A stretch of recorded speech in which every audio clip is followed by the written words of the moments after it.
The Rare Quincy Action Figure, suitably named an NFT, is one of the key items in Geraldo's shop. This item inexplicably gains value as the rounds go on, selling for crazy sums of money in the later rounds. But this begs the question, when should you sell this action figure? To understand this, we need to cover how its price is determined. Starting when Geraldo unlocks the item, its value goes up 10% every round from rounds 1 to 31. Then it drops down to gaining 5% between rounds 31 and 81, and rounds 81 and up it drops again to only gaining 2% per round. Now this incentivizes you to get this early, because if Geraldo unlocks the action figure on round 47, it will start off by only gaining 5% per round.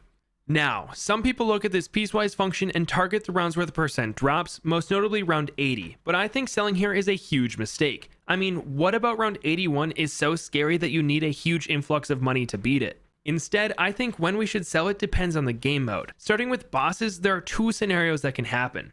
The first is that it's on an easy map that allows you to keep your farms up and running while you pop the boss. For this, I like to sell my action figure on round 34, allowing me to get a BRF up and running, which makes over triple what the action figure does per round.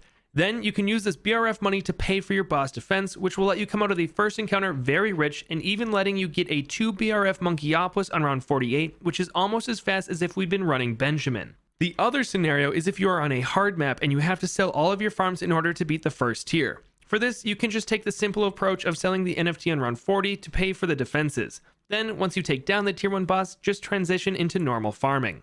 Now, the rest of the game modes require much less farm, so instead of optimizing what farms to buy with the NFT money, I'll show you what rounds to sell it on to make for some easy wins. On hard mode, sell the NFT on round 63, as if you beat this round, you can beat anything through round 80, especially with this extra money. On Impoppable, I like to hold on to it until round 90, as it just pays for an extra tier 5 tower, making the endgame a breeze. On Apocalypse, sell it whenever you're in serious trouble. This is normally the 50s for me, but because Apocalypse is random, this could come in the early 30s. On half cash, you should just skip it entirely, as the save up is way too difficult to be worth it. And on easy, hold on to it the entire way and brag about it. This will lower the Bloons' morale and help the monkeys win the war. Now these are all good rounds to plan selling it on, but the biggest takeaway is that this collectible literally never goes down in value, so you want to hold on to it as long as you can without losing. If you are confident you can beat the next round without selling the action figure, then wait, as you will only receive more money as time goes on.